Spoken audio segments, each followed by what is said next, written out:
Hey, what's going on, Clippers people, Clippers fans, Clippers folks? It's me, William Updike, 1/3 of the hosting trio here at Clips and Dip. We're coming at you immediately after a huge Game 1 victory for the Clippers.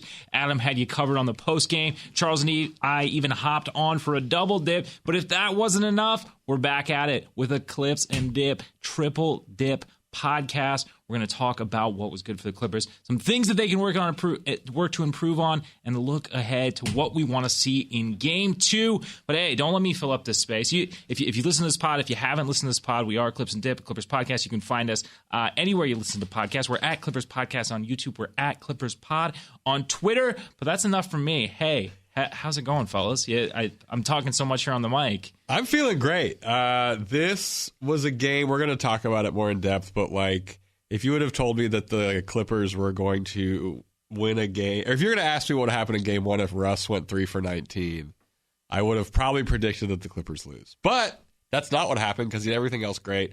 Kawhi Leonard was somehow better than he has been, so I don't know. I'm feeling good. Adam, you've been working all damn night. I know you're feeling pretty good. Look, I'm glad the Kawhi regression did not happen. That you wanted to happen. You called so bad. F you both. I'm flipping you off in person right now. No, I did not want it to happen. Now, he didn't shoot 57%, I don't think. What were his final numbers here? He shot over 50%, though. And yes, he shot 54% from the field, 60% from three, so you were again in the dirt there with your prediction that would go down. Okay. And then 9 of 10 from the stripe. All right, Kawhi not just beat the Phoenix Suns, he beat the hell out of me in Game 1, which I love. We'll see what happens over the entirety of the series and where the numbers end up. I was just trying to caution fans who are looking at him shooting 47% from the outside over a 3-month period and say, hey, it might not happen in a first-round series, but you never know. He did shoot over 50% in that series against the Orlando Magic during their 2019 playoff run in Toronto with the Raptors. Of course, that's the Magic. This is the Phoenix Suns. But Kawhi was, without a doubt, the best player on the floor.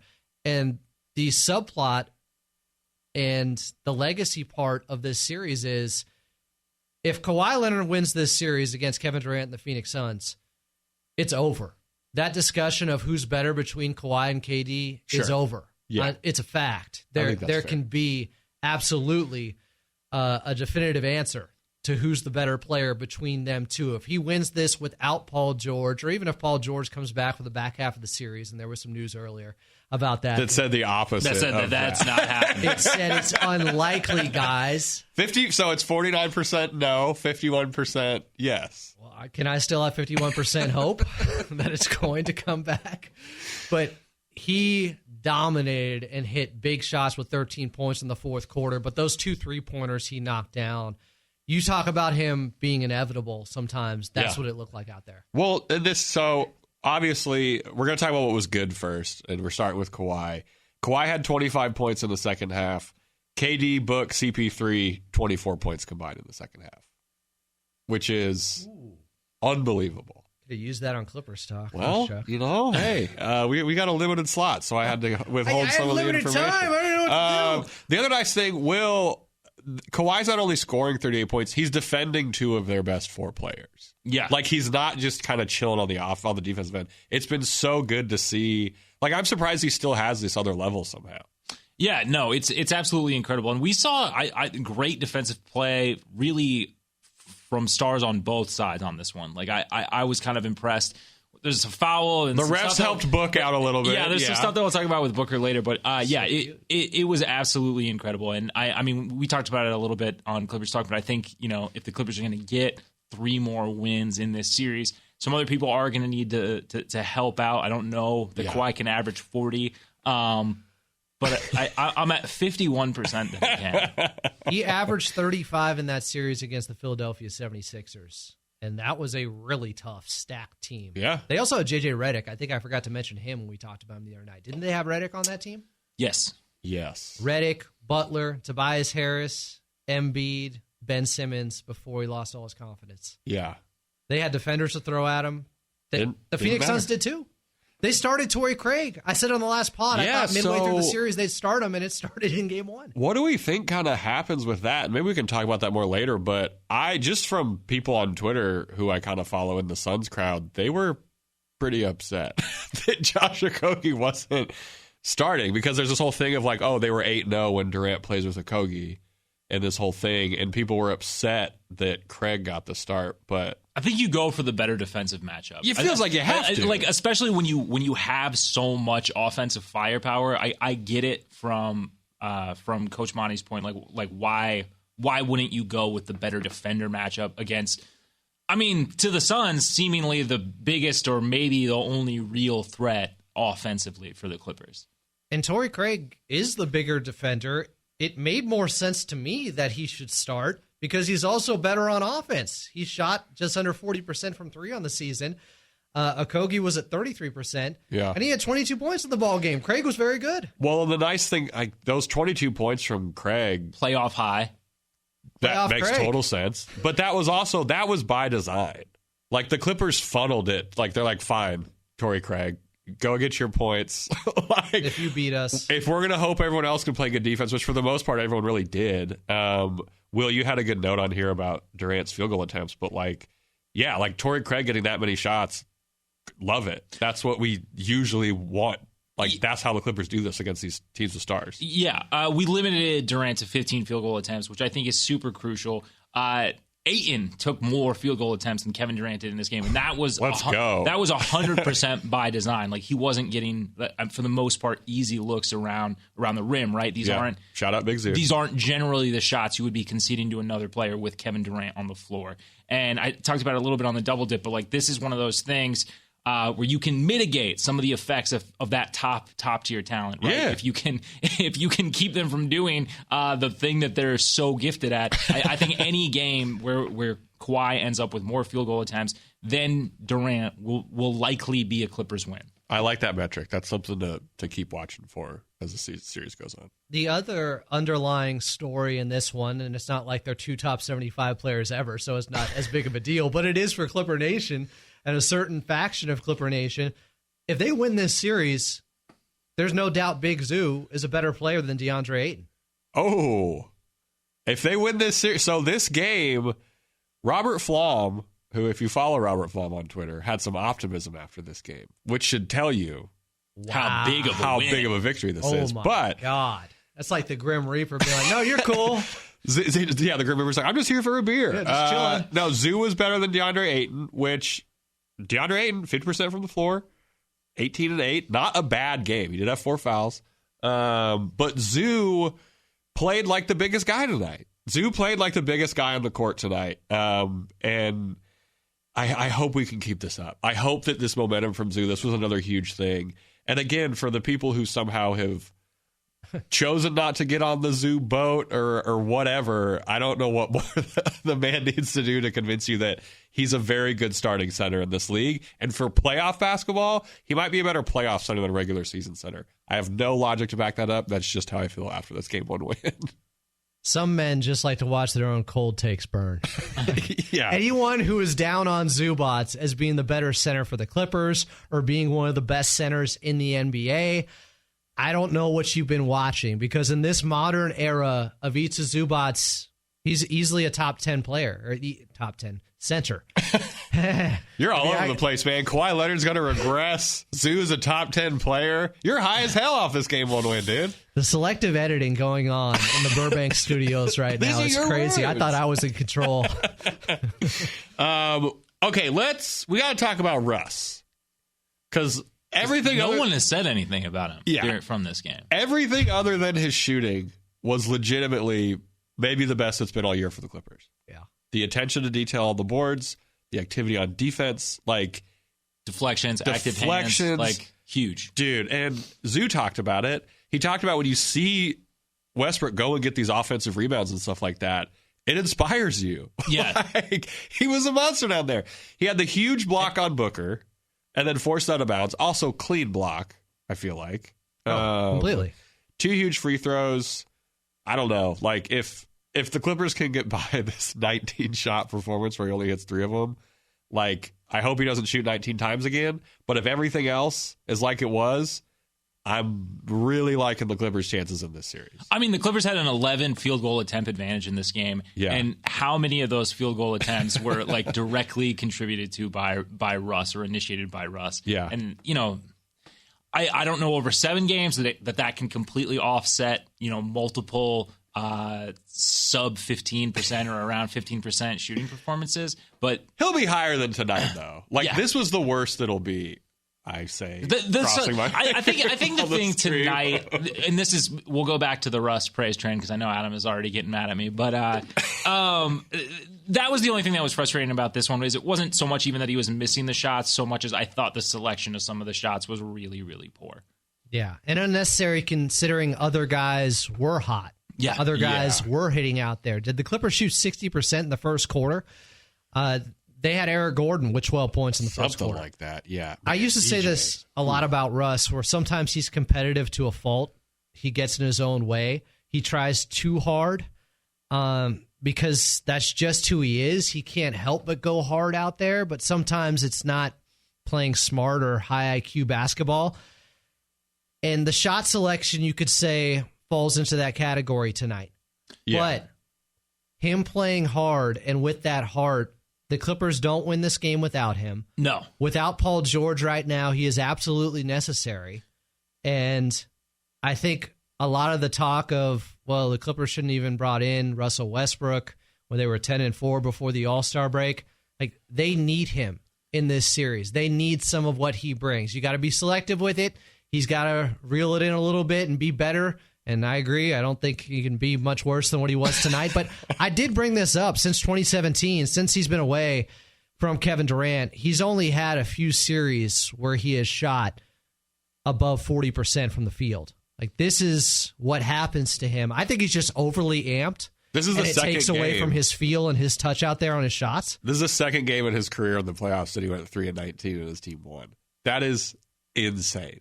And I think breaking some of those bad Russ sort of tendencies of teams that could possibly take him on. There's not much better of a roster, right? Surrounded by guys that organization. That he can trust, that he can definitely trust to do all of these things. Like, he doesn't have to bear that much burden on that end, really, right? Yeah. So I think totally. That it's a good situation for them. And I was super critical. I didn't really understand.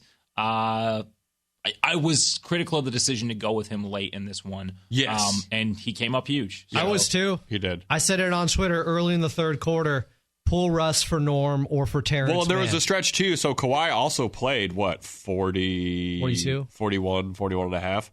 There was that run where they gave Kawhi a little bit of rest and they brought Russ in for Kawhi in the fourth, and everyone was kind of like, this is kind of it. This is the game. Like, this little switch could be it. Thankfully, again, it worked out well for the Clips. He's always been a player where you take the good with the bad and you hope there's more good. Yes. And there was just enough down the stretch of this one. Yeah. That's a great, I love the just enough thing because, you talk about how can we get used to Kawhi shooting, an absurd percentage from outside. Are we going to get this version of Russ take the shooting out of it for the rest of these games? Well, and conversely, I would say, and I don't want to revisionist history of this game. He was great. Absolutely. His hustle and heart definitely was a massive part of this Clippers win. But looking, if you're playing the averages over 7 games, are you leaving points on the floor by not having another spacer around Kawhi when Kawhi touches the ball and he's seeing 2 and 3 bodies? He doesn't care about those 2 or 3 bodies. If he's shooting like tonight, I guess it just doesn't matter. But I see your point. It's not always going to be like this where Kawhi's going to have a super efficient 38, get shots off over the face or in the face of Kevin Durant like he did early in the fourth quarter where he knocked down a couple of jumpers. But another kind of under the radar big play from Russ was, we were talking about it before we started this, but the Clippers were down 9 in that third quarter. Yeah. After being up by 16 in the second quarter. Torrey Craig hit a three-pointer with 4:42 left in the third. It was 77-68 Suns. And one of Russ's 3 makes was a layup right after that to bring it to within 7. And then you had Kawhi Leonard getting to the free throw line. The Mason Plumlee 2-pointer off an assist from Kawhi Leonard. How many assists did Kawhi end up with, by the way? Kawhi ended up with 5. Some of those considering the coverage that was coming his way. They were forcing Kawhi to make the right decision, and Kawhi kind of always makes the right decision. So and I was happy to see that. That layup, I believe, was Russ's lone attempt in the restricted area, which is also something I would not like That's to something see, to keep an eye on. Especially if he's making 19 field goal attempts. There was one he definitely missed where he thought he got fouled on. Was that at the end of a quarter? Was that I'm not sure, but the refs were bad tonight, so. Yeah, a lot of things went against the Clippers, including some self-inflicted wounds, and it didn't matter against a Phoenix Suns team with Kevin Durant that was 8-0. Well, it didn't matter because like they don't know who their best combinations are, right? Like we know that the top heaviness is with Phoenix. We know that like they have, Kawhi obviously right now is the best player in this series. But Phoenix has guys that are better than the Clippers on that. We talked about that last episode, right? Like the top 5 players. Do the Suns have 4 of the top 5? They might, but they don't know how anyone else fits. Like if I'm a Suns fan, which I think whatever's up above, but I'm not. Like what does the bench? You have no idea what the bench rotation looks like next game. You can't have a real idea about it because Shamet played 23 minutes. No one else played more than 7. Those 2 offensive rebounds by Lawndale, though, really upset me. Well, that's fair, too. But so it's like, do you put Lawndale out there? Anytime Bismack was out there, he was getting fouled, and he was having to go to the free throw line. Like, yeah, they don't know. I don't know. Like, this was more eye-opening for me, having seen kind of like, Monty Williams is a great coach, so something's going to get figured out. Does Cam Payne play? Feels like he really has to in game 2, because if not, like, they're in disarray. Yeah, it seems he's likely out for game 2 with the back spasms. Really? But that's what they were saying during the broadcast. But that was the tough fall he took that Friday night against the Lakers. Yes. Where he and Bismack Biyombo both got banged up. I didn't think much of it at the time. I just figured it was, Bruce tailbone from Cam Payne. Yeah, but no, but you know what I'm saying? Like, this depth is like, it's not. They don't know what's going on. Like, yeah, I don't know. It's that like, was one. Terrence Ross could come in though, have a big-ish game for a bench guy. I not don't if Bones Highland's locking him up like he did on one possession. Okay, Bones really tried to make an impact tonight, which I think we can all agree he was eager to do his best. He got a 3 in a game where they didn't hit many. He hit 1. He was a plus 13 out there in his 13 minutes. We haven't talked about this very much. We got to give a shout out to Eric Gordon. We briefly touched on it, but let's let Will. Yeah, I mean, Will, what do you have to say about your basketball-headed guy? E for perfect is great on the season. Just like his head compared to a basketball, it is a perfect combination. No, I mean, did you see him like kind of size up the basketball with his head before he hit that deep 3-pointer? Every free throw, quarter? he looks at the rim. He's like, "So how would my head bounce around if I were to through throw my head in there?" He came out to a hot start, and it was absolutely needed. Yep. Cooled a little bit as the game went on, but like he's still absolutely essential out there for spacing. Defensively, he's solid. He's solid. Big body. He's one of the better options. One of the best options at guard that we have. I thought he was moving laterally really well. I was watching him closely in the first half. He got matched up with KD one possession. He looked good out there, just like he did against Phoenix right before the All-Star break. So he was the kind of other guy tonight, for the Clippers. He ended with 19. Norm was getting a little hot late, which was nice. I know that we were all talking about like Kawhi needs help and stuff, but he got it kind of in like chunks more so than just like you said, Gordon was the guy early, Norm little later, and then Westbrook kind of doing everything else. So like if we could just pepper this in, like and to pat myself on the back, my key to the series of if Gordon averages 15 to 18 points in this, I think the Clippers come out. Is still very much alive. And he's at 19. You also said keys heading into the fourth quarter was somebody else has to get involved, and Norm could be one of those guys. And I'd mentioned, he just hit a jumper into the third quarter. Norm had 6 of his 14 in the fourth. Yeah, he was huge. This is like that piecemeal. This is the exact opposite of what the Suns have. I mean, the Clippers have to go and need, I guess, too, for them. Like it's also necessary for everyone outside Kawhi. It's like death by 1,000 cuts for the Suns. It's like what, and I mean, the way that we've been able to punish their bench. I think that was one of the things that we had all really agreed on in previewing the series. Is that any minutes where KD or any 2 of their big four or big three or whatever you want to call it. Anytime two of their starting four big guys are off the floor, the Clippers have to win, and handedly. And they were able to do that, carving away at their big deficit, and being able to maintain leads is going to go huge. And it's going to, like, you know, if the minutes distribution stays the same for the Suns, you know, Kevin Durant, 45 minutes. That's looking like a different Kevin Durant in games, you know, 4, 5, 6, should it go that long. Yeah. One of my favorite points of the game, because I feel like Ivica Zubac has been one of the most unsung heroes. We talk about him a lot. We have in this podcast already, but there was a timeout at the 8-minute mark of the second quarter. Kawhi Leonard's back in the ball game, and instead of going right back to Kawhi, they featured Ivica Zubac, and he got a dunk off a Russ pass, and then he had a layup off one from Eric Gordon. And it was just that misdirection of, Kawhi's back into the ball game. Here we go. No, Coach Lue went to Ivica Zubac on a couple of set plays. Yeah. There was another play in the second half out of a timeout where they got a beautiful look. There was one that was a turnover late by Russell Westbrook trying to find Kawhi Leonard. Terrence Mann had a bad turnover trying to find him, where Devin Booker got the steal on it. But overall, Coach Lue outsmarted the Phoenix Suns and us and everyone who didn't want to see Russell Westbrook back in the ballgame in the fourth quarter. They absolutely had to have him. And you bring up the turnovers, which were really well managed by the Clippers in this one. And with just 13, still the Suns only had 10 in this one. And I'm got to double check this, because I thought that we had like some turnovers in bunches in the third. Nope, that's incorrect. Live stat checking here on Clips and Dip. You don't get that anywhere else.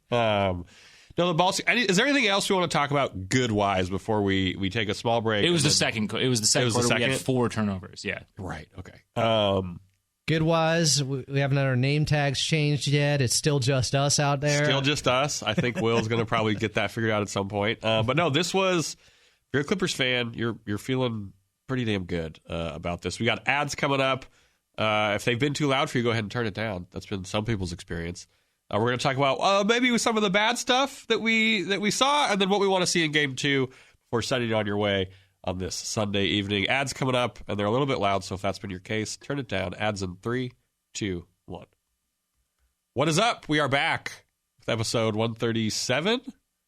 Or something like that of Clips and Dip. Right. We're talking the Clippers Game 1 victory in Phoenix. We talked about what was good. Now we're talking about what was maybe didn't work as well. We already talked about Russ's shot selection. I don't think we need to we don't need that too much. You know, just less shots, maybe better decisions next time. Bones Highland, not exactly what we needed him to be offensively. He came in, his first shot attempt was one of the more confident 3-point attempts I think you'll see from a Clipper, but he only had 3 attempts. The first one was hilarious. Yeah. It was like a heat check 3 attempt.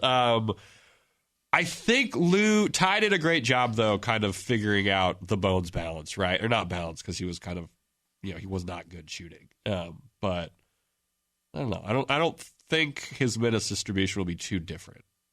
We didn't see Rocco in this game. They won. Right.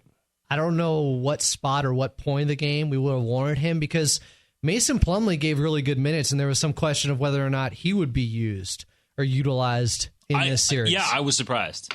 He looked good, and it wasn't just the no-look hand one that he had. That was kind of insane. Made no sense. Do we think Morris got the DNP? I didn't think he'd play in this one. What's up with that? Has he played his last game as a Clipper? They won this game. I think at some point they're going to struggle. They're going to be down, and he's going to get the call. Yeah. Whether for how long or how many minutes or how long's the stint, I don't know. Yeah. But I still think Norman Powell needs to get up more than 10 shots. I would agree with that for sure. That's one area they have to improve in. Just get him going more, because he was okay defensively out there. And if he's good defensively and he's given that effort defensively, he can be a good defender. So he has to be, driving downhill and getting some of those much needed paint, 2 feet in the paint touches to kick it out. And a bit of the whistle, right? 4 free throw attempts for Norm. Would like to see that bumped up a little bit, but the refs were kind of all over the place in this one. We talked about a little bit last segment, like how Kawhi kind of needed some help late. what are we looking for the Kawhi help, right? Like, because I think it's not going to be one guy for the whole game. I don't think. It can't, just like it wasn't Eric Gordon throughout the whole game. So I'm hoping that because I'm also like, I'm a little worried what Kawhi's minutes are going to look like next game. He's playing 40, right? As long as it's like a for close the most game. part, like he's going to be playing 40 every game. He's going to play 40 every game, yeah. Yeah. They don't get blown out, he's playing 40. Yeah, that's true. It is. And I guess that's why I brought up the minutes for Durant, because I realize that it sounds like I'm being contradictory here, but I still think there's a difference between 40 minutes and 44 minutes. And I think if you have 3 or 4, or however you want to quantify the number of stars the Phoenix Suns have, Kevin Durant still having to play 44 of those minutes is a major indictment on the construction of that super team. Yeah. It's so crazy how big of an effect that slip in the shooting line had for KD and these Suns. Yeah. If he doesn't twist that ankle in some weird, truly kind of a freak random little accident, they have so much more time. And now, weirdly, the schedule's not kind to either team right now. No. For the Clippers, at least, we're not in this scenario where it's like, okay, how do we figure out the rest of this minutes distribution on the bench because we're screwed? Their bench took 12 field goal attempts total combined. Norm, who, didn't even have his hottest game, outscored the entire Suns bench. That stint by the bench unit without Kawhi to start the second quarter against KD and CP3 who were out there, that was one of the biggest points of the ball game. When it was Mason Plumlee, it was Russell Westbrook, Terrence Mann, Norman Powell. Who else am I missing here? Was that 5? And Bones Highland. Yeah, I was going to say Bones. Those guys held it down. They extended the lead to 16. That's who did it. The bench unit.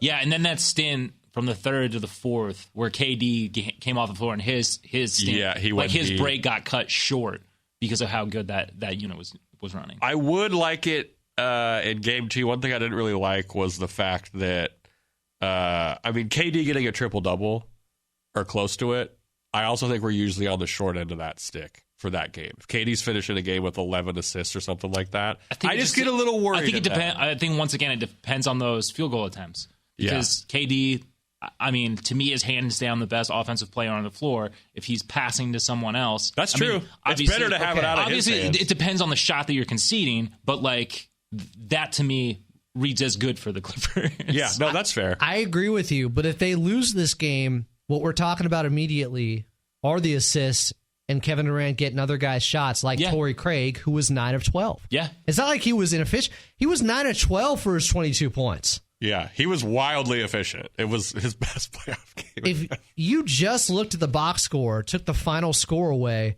you would probably think the Phoenix Suns won this game. And that, Kawhi Leonard was great, but they didn't get enough elsewhere. You see Russell Westbrook's stat line. You see Norman Powell only having 14, Terrence Mann only 10. The Clippers only hitting 10 three-pointers overall. They still had 4 more made, though, than the Phoenix Suns. Which is the math problem. So the thing with the Clippers that we usually get into, right, that we saw sometimes this year is we're letting them take 12 more field goal attempts or whatever. We can battle their mid-rangeness by taking more threes. I'm saying. There was a stat that Lucas Hahn put out. The Suns have taken more than 36 three-point attempts in just one of the 9 games that KD's played it. They don't take a bunch of threes with him in their lineup. They literally never take more than 34. So if we can get this paint and spray really figured out, the math is on the Clipper side for once, is how it feels. Yeah. And they attempted 31 three-pointers to 19 for the Phoenix Suns. 19 is extraordinarily low. 31 is still below the Clippers' average. I think it's at 33 on the season of three-pointers attempted. Something like that, 33, 34. They could still get a few more up there. But, that's an area they had to win. And even though they lost the free throw battle, they lost it by 3. Right. That's okay. It was almost even. After a 14-point three-point attempt or free throw attempted quarter for the Phoenix Suns, that really flipped the game back in their favor, just getting up all those free throws and slowing the game down, too.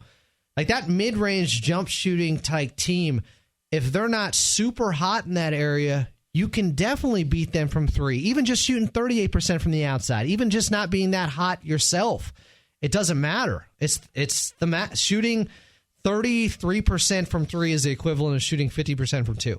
That's the math. I trust you. You're the you do Well, no, more think math about it. What's than anyone I know. 33? No, you're correct. 33 times 3 is 99, right? Yeah. You are correct.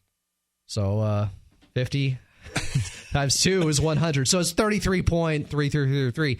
But yeah, that's why teams have leaned into the analytics. It's that number right there. You shoot 33% below league average from 3, and you're still at 50%. The way that I say it, 3 is more than 2.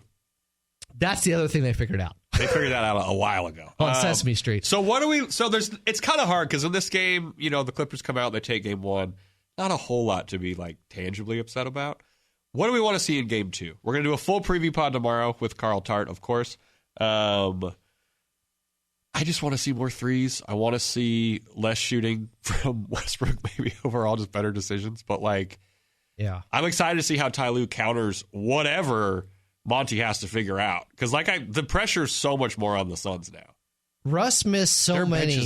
Their bench is going to potentially have them down 2-0 coming back to LA. Well, I think the pressure factor is a real issue.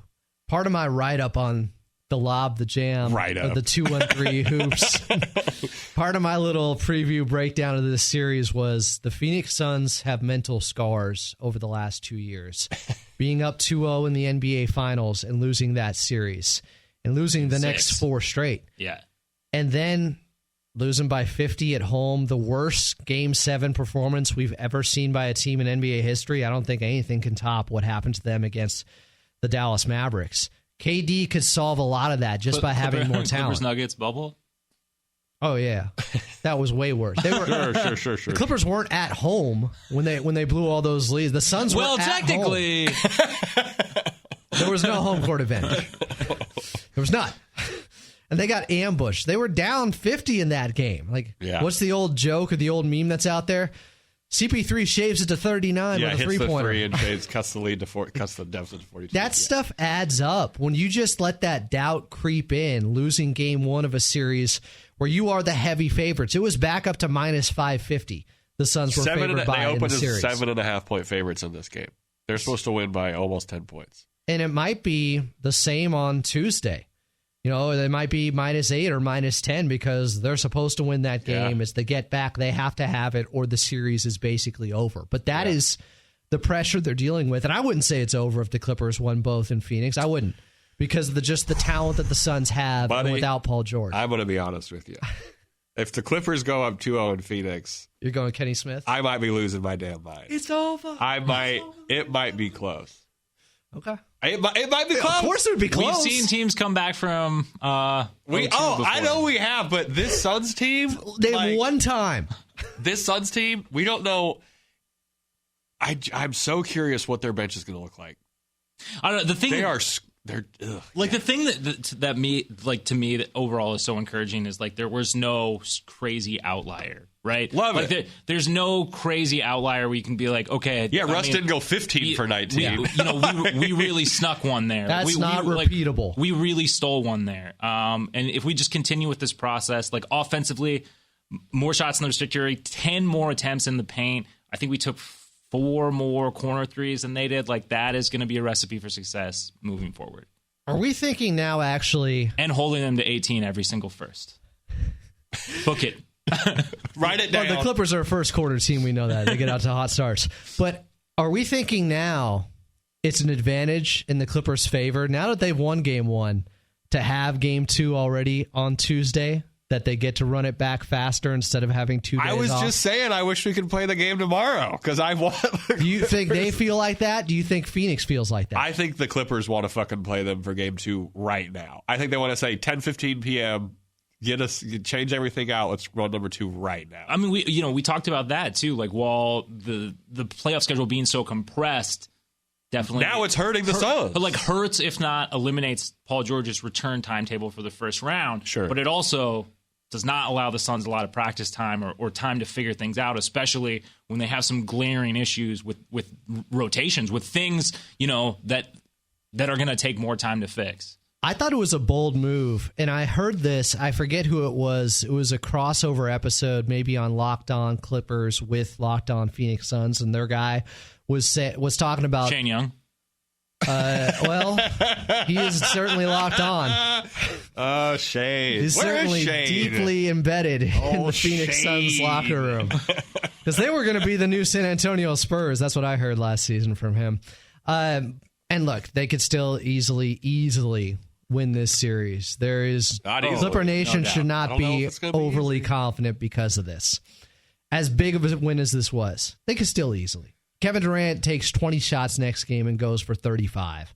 Doable. Sure. There are adjustments that they make, which are stars, be better, right? Score more. They're pretty simple. Booker make more than 0 3-pointers. Stuff you don't need a day off to schematically change. CP3 shooting 25%. Chris, but he's not getting any younger the next game either. Yeah. Did you see who was on him a little bit to start the game?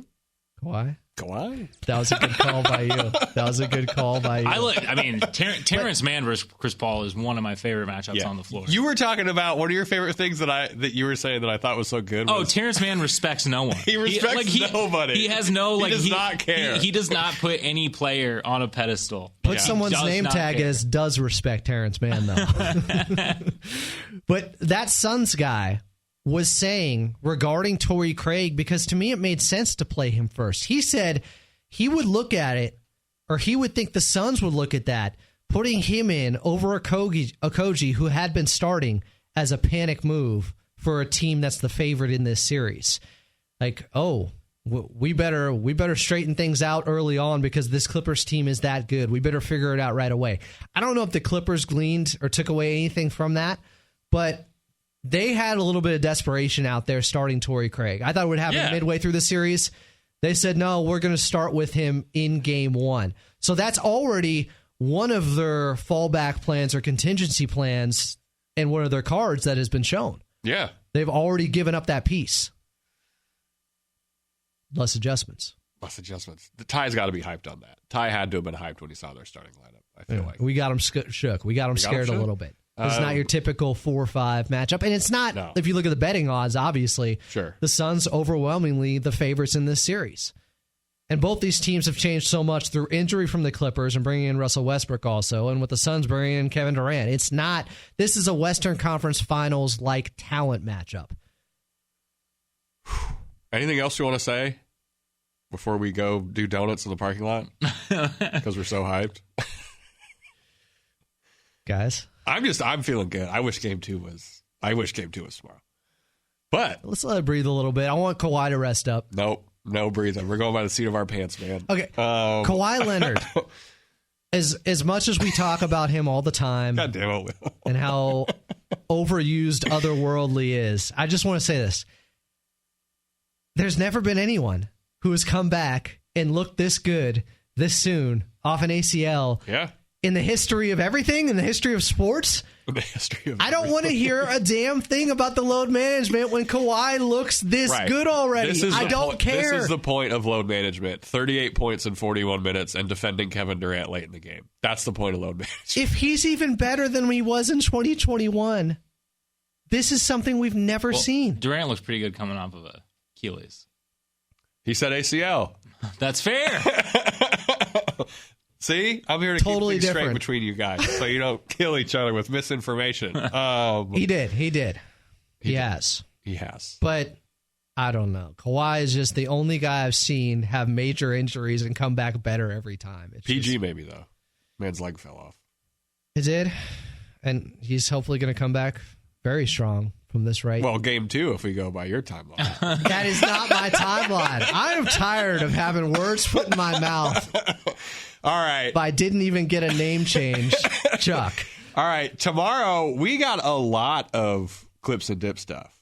Will and I, because Adam has a cryo appointment, Will and I will be on Spectrum One News at convenient 8:50 in the morning.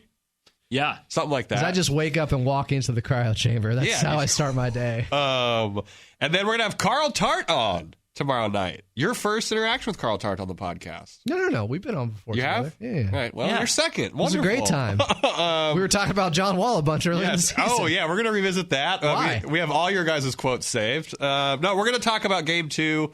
It's just going to be a fun time. Always a good time when Carl comes out. Check us out on YouTube. We are up there. We're going to have this episode on there as well, too. Review us on iTunes. Yeah. Anything else? Can they review us anywhere else? Yeah, Spotify. Spotify? Okay. I think it's maybe just Google Podcasts too. I don't know. It's just like a rating thing on Spotify. Give us those 5 stars, though. Takes 1 second. Just tell Google you really appreciate the podcast. Yeah, Google, I really appreciate the podcast. Don't tell Google anything else, though. Yeah. Just that you appreciate our podcast. That wraps it up. We got a lot of content from you guys this week. Really, really excited. Also, Clippers 1-0 in the Clips and Dip era in first-round series. Wow. I say they get greedy. Take it to 2-0.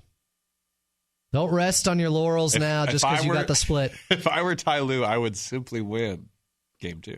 I know, just score more, guys. It's pretty simple. John Madden said it. They went on a pretty impressive 115-110 run tonight. So if they can do that again. I think that's duplicatable. John Madden said that too. Exactly. All right, we got to get out of here.